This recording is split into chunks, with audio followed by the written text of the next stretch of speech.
Hey everyone, how's it going?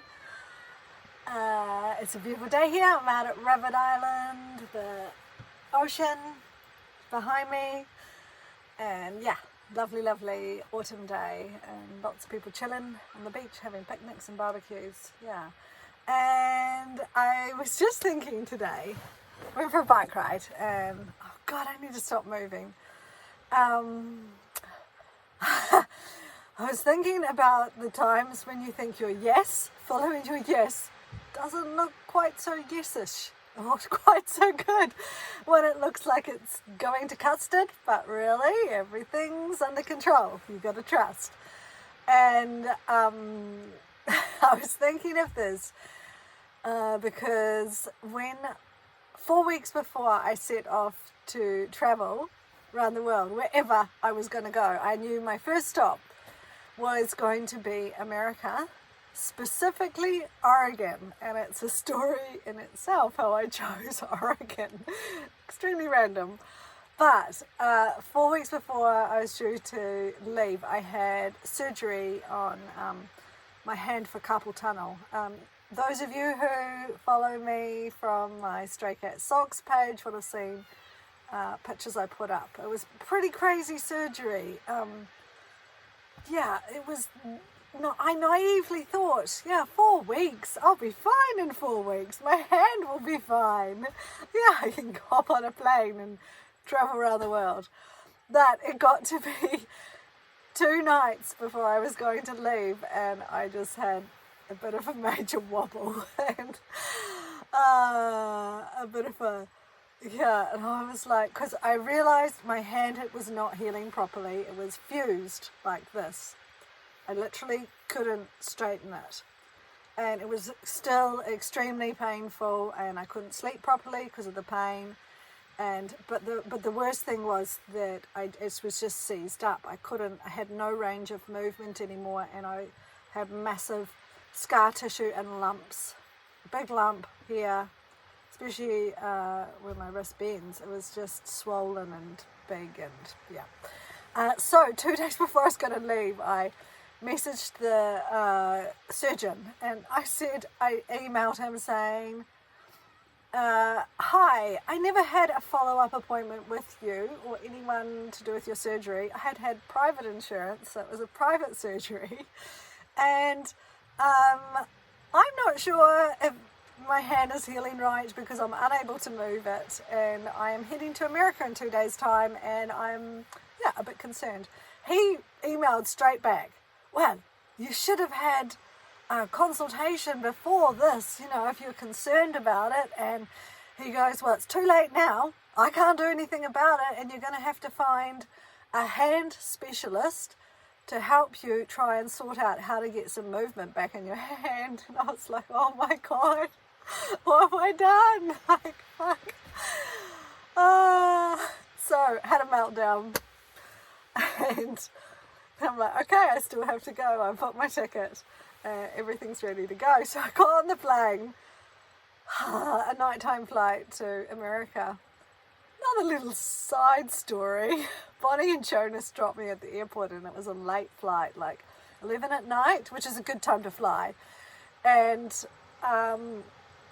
I was waiting in line. They were parking the vehicle. I was running a little bit late, waiting in line, lined up with all the trolleys with everyone else with their bags, and it was a massive queue. And I'm like, shit, I hope this gets processed in time. And I looked around me, and they were all Chinese people. I was the only Kiwi and the only European person in this line.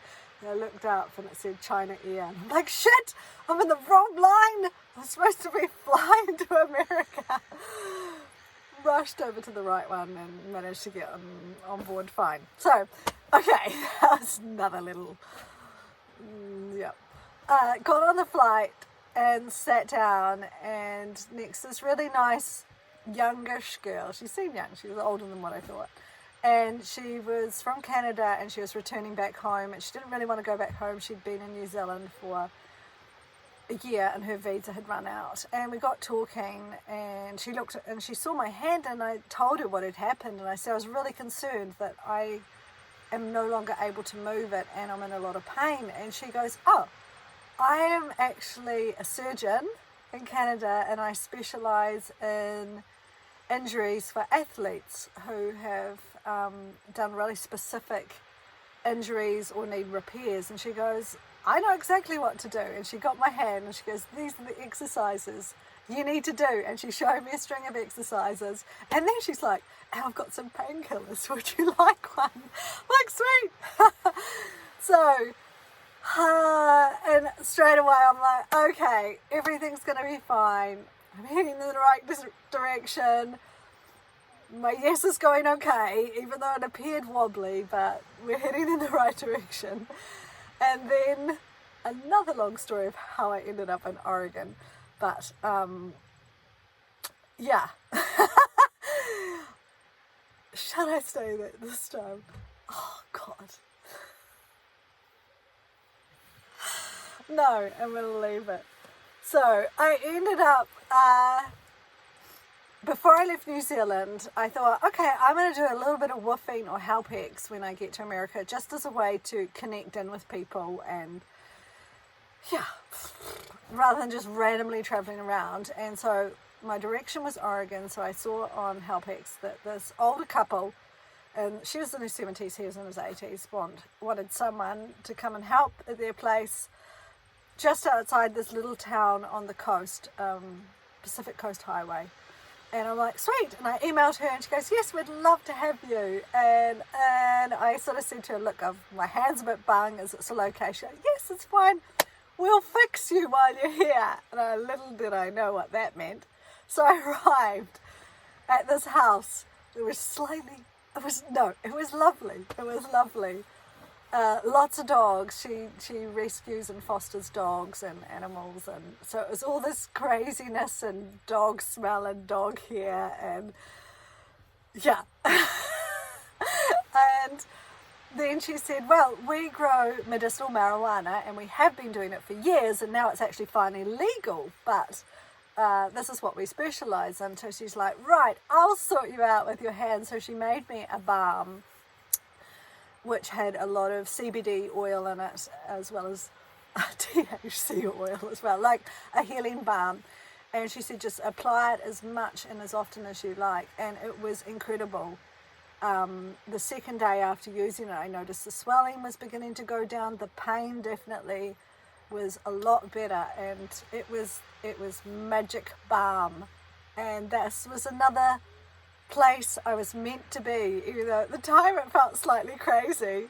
And one of the offshoots of living in this household was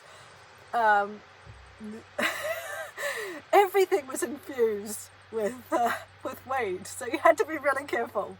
So like after dinner we would have, she was like, okay, after dinner every night we have cookies. Jim and I have a cookie, or a chocolate they called it, but it wasn't a chocolate, it was a cookie, like a chocolate chip cookie. I'm like, oh sweet, yeah, I'll have one. And it was, of course, had weed. It was a weed cookie.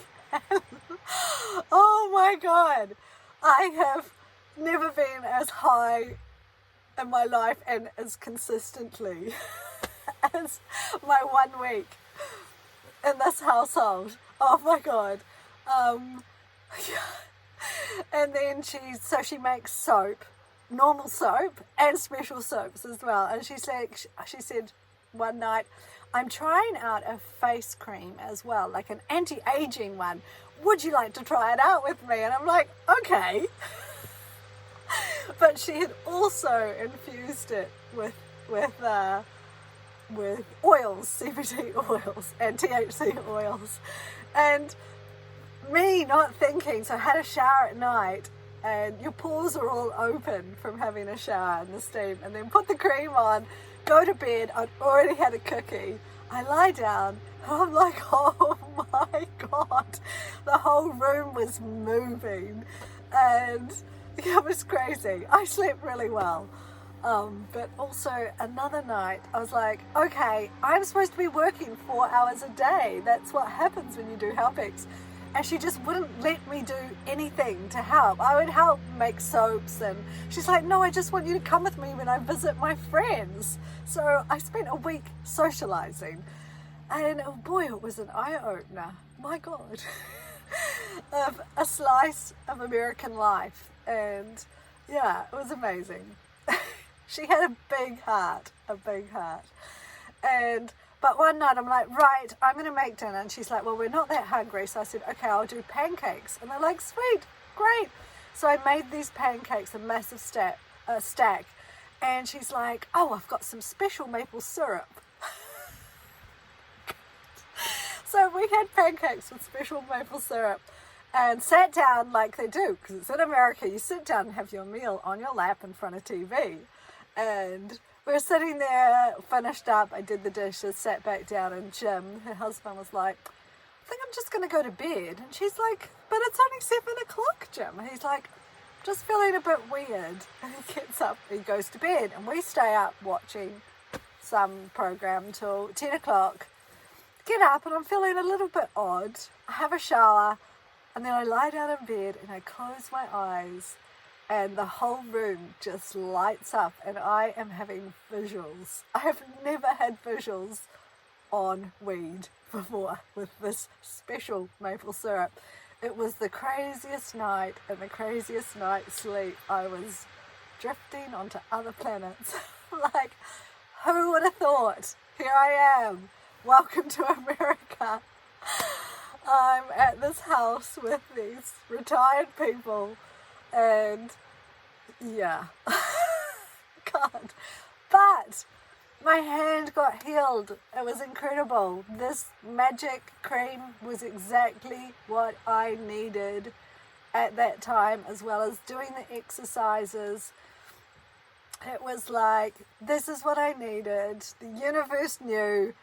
I thought my yes leading me to Oregon was a crazy idea when I was back in New Zealand, and yet it all turned out all right, and I have these wonderful stories to tell. So, yeah. Yeah.